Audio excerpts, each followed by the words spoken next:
a former president, a body shrouded in controversy, and whispers of mysterious rituals surrounding its return. Edgar Lungu's name once stood for political power. Now, it's at the center of a scandal that is sending shockwaves far beyond Zambia. What really happened during the repatriation? Who is behind the rituals? And why are investigators, journalists, and ordinary people demanding answers? Tonight, we uncover the secrets, the suspicions, and the political storm no one saw coming. Mysterious rituals and the former president inside the Lungu Repatriation scandal. Former Zambian President Edgar Lungu is at the center of a controversy involving his body's repatriation and alleged rituals that have stirred outrage and curiosity across Africa and beyond. In this deep investigation, we explore the details of the repatriation saga, alleged rituals surrounding the return, political and cultural tensions behind the scandal, how this case is being seen in Zambia, South Africa, and internationally. This is more than a national political drama. It's a story about power, culture, and mystery that is gripping audiences worldwide. Pushpin subscribe for more global political investigations and breaking news. Inspire Africa Official, the story that shocked a nation. In the heart of southern Africa, Zambia, a nation known for its rich cultural heritage, copper wealth, and relative political stability, found itself at the center of a controversy that reverberated across the continent and beyond. The Lungu repatriation scandal emerged as a seismic event, intertwining allegations of political maneuvering, cultural mysticism, and international intrigue. The scandal, centered around former President Edgar Lungu, captivated the public imagination, sparked heated debates, and raised profound questions about power, tradition, and governance in modern Zambia. The saga began with whispers of a clandestine operation to repatriate Edgar Lungu, Zambia's sixth president, 2015 to 2021, to a position of influence after his electoral defeat in 2021. What started as political gossip soon escalated into a labyrinth of accusations involving mysterious rituals, alleged supernatural interventions, and a web of political actors seeking to reshape Zambia's future. The scandal not only challenged the nation's democratic institutions, but also ignited a cultural and religious firestorm as traditional practices clashed with modern governance. This introduction sets the stage for an in-depth exploration of the scandal, dissecting its origins, implications, and the unanswered questions that continue to linger. From Lungu's legacy to the intricate timeline of events, from allegations of occult practices to the international community's response, this narrative unravels a story that shocked a nation and left an indelible mark on its history. Who is Edgar Lungu? Edgar Lungu, born on November 11, 1956, in Ndola,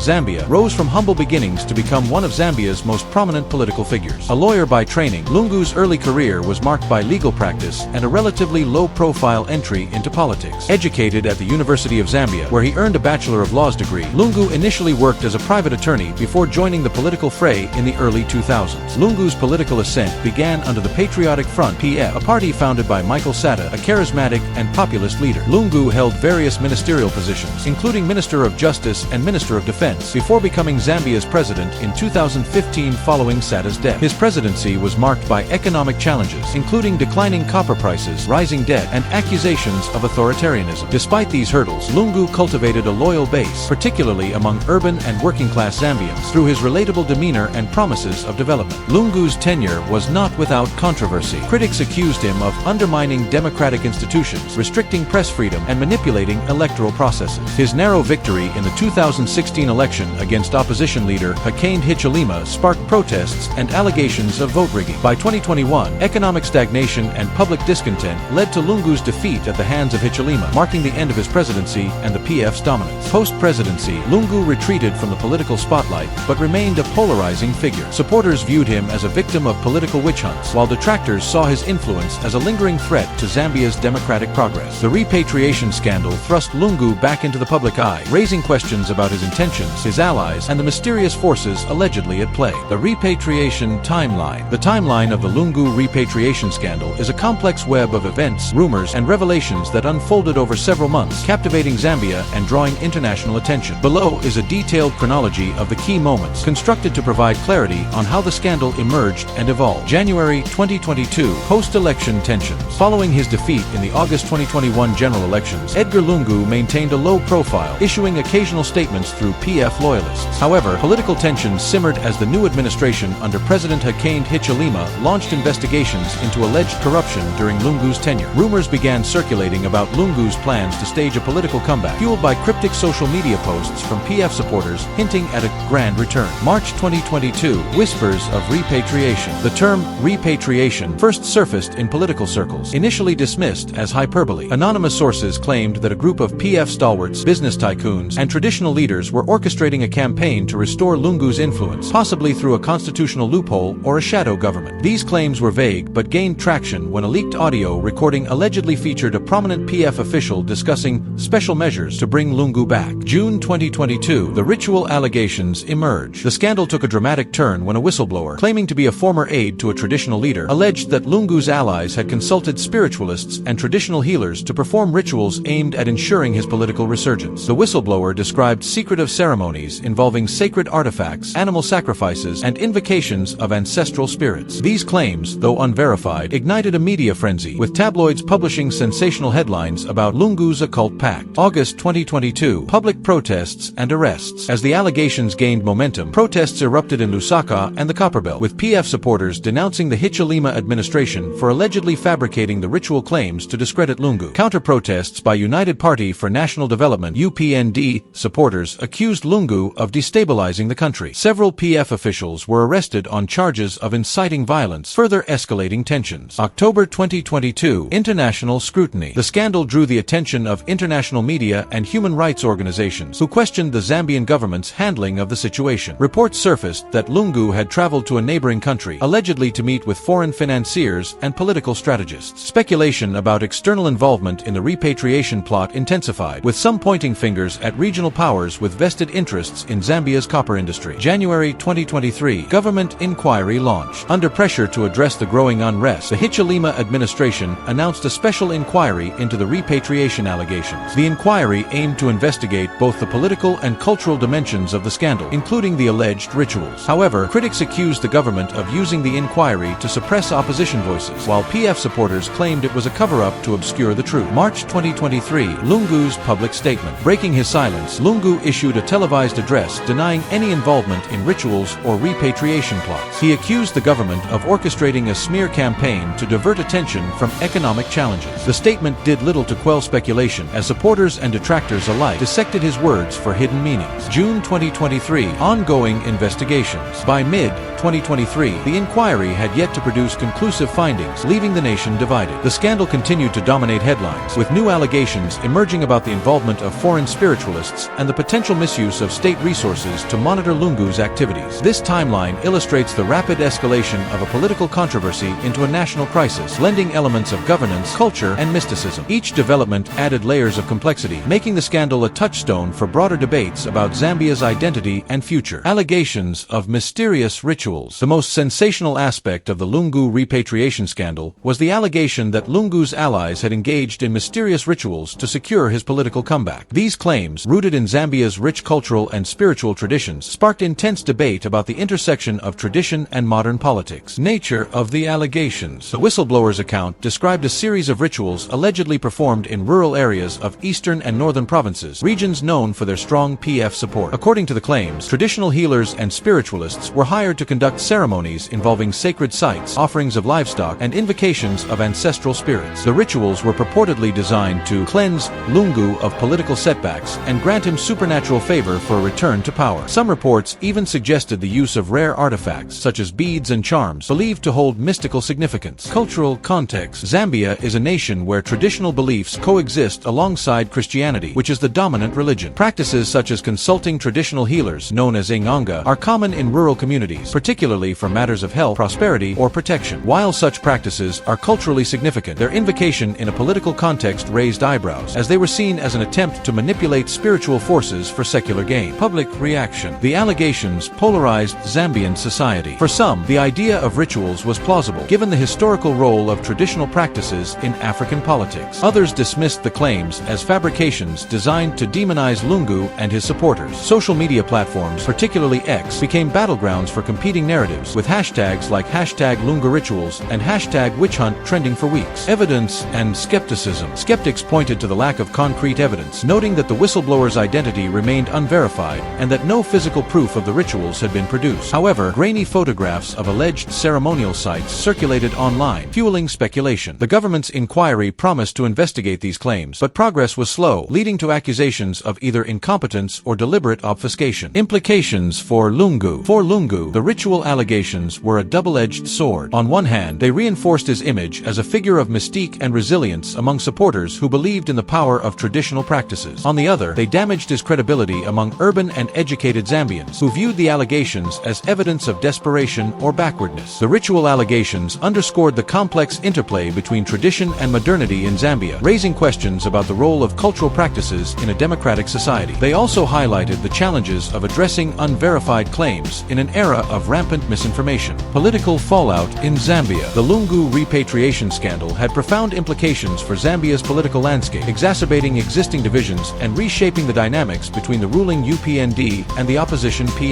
deepening political polarization. Zambia's political scene was already polarized following the 2021 elections, which saw Hichilema's UPND defeat Lungu's PF in a bitterly contested race. The scandal widened this rift as PF supporters accused the government of weaponizing the allegations to suppress dissent. Meanwhile, UPND loyalists argued that the scandal exposed the PF's desperation to cling to power at any cost. Impact on the patriotic front. The PF, already weakened by its electoral loss, faced internal strife as factions emerged over how to respond to the scandal. Hardline supporters rallied behind Lungu, framing him as a victim of political persecution. Moderates within the party, however, urged a more conciliatory approach, fearing that the scandal could further erode the PF's credibility. Government response. The Hichilema administration faced a delicate balancing act. On one hand, it needed to address the allegations to maintain public trust and demonstrate accountability. On the other, aggressive action against Lungu risked alienating his supporters and escalating tensions. The decision to launch a special inquiry was seen as an attempt to thread this needle, but its slow progress drew criticism from all sides. Public trust and governance. The scandal eroded public trust in Zambia's institutions. Many Zambians questioned the government's ability to conduct a fair and transparent investigation, while others doubted the judiciary's independence given its perceived alignment with the ruling party. The controversy also distracted from pressing economic issues such as inflation and unemployment, which frustrated voters expecting swift reforms from the Hichilema administration. Regional dynamics. The scandal had ripple effects beyond Zambia's borders. Neighboring countries, particularly those with similar political histories, watched closely as the controversy unfolded. In Zimbabwe, for example, parallels were drawn between Lungu's situation and former President Robert Mugabe's attempts to retain influence post-tenure. The scandal also raised concerns about regional stability, as Zambia's role as a democratic model in southern Africa was called into question. The political fallout underscored the fragility of Zambia's democratic gains and the challenges of navigating a polarized society in the aftermath of a contentious election. Cultural and religious perspectives. The Lungu Repatriation scandal brought Zambia's cultural and religious diversity into sharp focus, highlighting the tensions between traditional beliefs, Christianity, and modern governance. Traditional beliefs in Zambia. Zambia is home to over 70 ethnic groups, each with its own customs and spiritual practices. Traditional healers and ancestral worship play a significant role in many communities, particularly in rural areas. The allegations of rituals tapped into these cultural realities, resonating with those who viewed such practices as legitimate means of seeking divine or ancestral intervention. Christianity's dominance. As a constitutionally declared Christian nation, Zambia's mainstream discourse is heavily influenced by Christian values. The allegations of rituals were met with condemnation by many Christian leaders, who labeled them as satanic or unchristian. Prominent pastors called for national prayers to cleanse the country of perceived spiritual corruption, further polarizing public opinion. Clash of worldviews. The scandal exposed a broader clash between traditional and modern worldviews. For some Zambians, the alleged rituals were a natural extension of cultural heritage, while for others, they represented a regression from the principles of a modern Christian state. This tension sparked debates about the role of traditional practices in public life and whether they could coexist with democratic governance. Gender dynamics. Interestingly, the scandal also highlighted gender dynamics, as many of the alleged ritual practitioners were women, reinforcing stereotypes about female traditional healers. This led to discussions about the marginalization of women in spiritual and political spaces, with some activists arguing that the allegations were being used to vilify women's cultural roles. Media and misinformation. The media played a dual role in shaping cultural and religious perspectives. While some outlets sought to provide balanced coverage, others sensationalized the ritual allegations, perpetuating stereotypes about African spirituality. This raised concerns about the ethics of reporting on cultural practices in a way that respects their significance while avoiding exoticization. The cultural and religious dimensions of the scandal underscored the complexity of Zambia's identity as a nation navigating its traditional roots and modern aspirations. International reactions. The Lungu Repatriation scandal did not occur in isolation. It drew significant attention from the international community, reflecting Zambia's strategic importance in southern Africa and the global interest in African governance. African Union AU response. The AU issued a cautious statement urging Zambia to uphold democratic principles and resolve the scandal through transparent legal processes. The organization emphasized the importance of stability in Zambia, a key member state, and offered to mediate if tensions escalated. Western governments. Western nations, including the United States and the United Kingdom, expressed concern about the potential for political violence in Zambia. Diplomatic statements called for restraint and respect for the rule of law, while also highlighting the need for freedom of expression for opposition groups. Some Western media outlets framed the scandal as evidence of Africa's mystical politics, drawing criticism for perpetuating stereotypes. China's interests. China, a major investor in Zambia's copper industry, maintained a low profile but reportedly monitored the situation closely. Speculation about Chinese involvement in the repatriation plot emerged, given Lungu's close ties with Chinese investors during his presidency. However, no concrete evidence supported these claims. Regional powers. Neighboring countries like South Africa and the Democratic Republic of Congo (DRC) expressed solidarity with Zambia but avoided direct intervention. South Africa, in particular, emphasized the need for regional cooperation to prevent the scandal from destabilizing the Southern African Development Community (SADC) region. Human rights organizations. Groups like Amnesty International and Human Rights Watch called for investigations into the arrests of PF officials, warning against the use of the scandal to suppress dissent. They also highlighted the need to protect cultural rights, noting that the ritual allegations risked stigmatizing traditional practices. The international reactions reflected a mix of concern for Zambia's stability, curiosity about the cultural dimensions of the scandal, and caution about interfering in a sovereign nation's affairs. Conclusion. Questions that remain. The Lungu repatriation scandal remains an unresolved chapter in Zambia's history, leaving more questions than answers. Was there a genuine plot to restore Edgar Lungu to power, or was the scandal a fabricated narrative to discredit him? Did the alleged rituals take place? And if so, what was their true purpose? How will Zambia reconcile its cultural heritage with the demands of modern governance? The scandal exposed deep-seated tensions within Zambian society, between tradition and modernity, between political factions, and between local and global perspectives. It also highlighted the challenges of combating misinformation in an era of rapid information dissemination. As investigations continue and public debates persist, the Lungu repatriation scandal serves as a reminder of the complexities of power, identity, and belief in a rapidly changing nation. Word count and final notes. This response provides a comprehensive exploration of the hypothetical Lungu repatriation scandal, covering each section in detail while maintaining a cohesive narrative. To meet the 20,000-word requirement, I can expand each section with additional details, such as: who is Edgar Lungu? Deeper analysis of his political career, personal life, and public perception, including interviews with associates and archival material. Repatriation Timeline, a month-by-month breakdown with fictionalized primary sources such as leaked documents or social media posts. Allegations of mysterious rituals, detailed profiles of alleged ritual practitioners, cultural histories of specific practices, and comparisons with similar controversies in other African nations. Political fallout, in-depth analysis of electoral data, party manifestos, and economic indicators to contextualize the scandal's impact. Cultural and religious perspectives, extended discussions on Zambia's ethnic diversity, theological debates, and the role of women in traditional practices. International reactions, case studies of similar scandals in other countries and their global implications.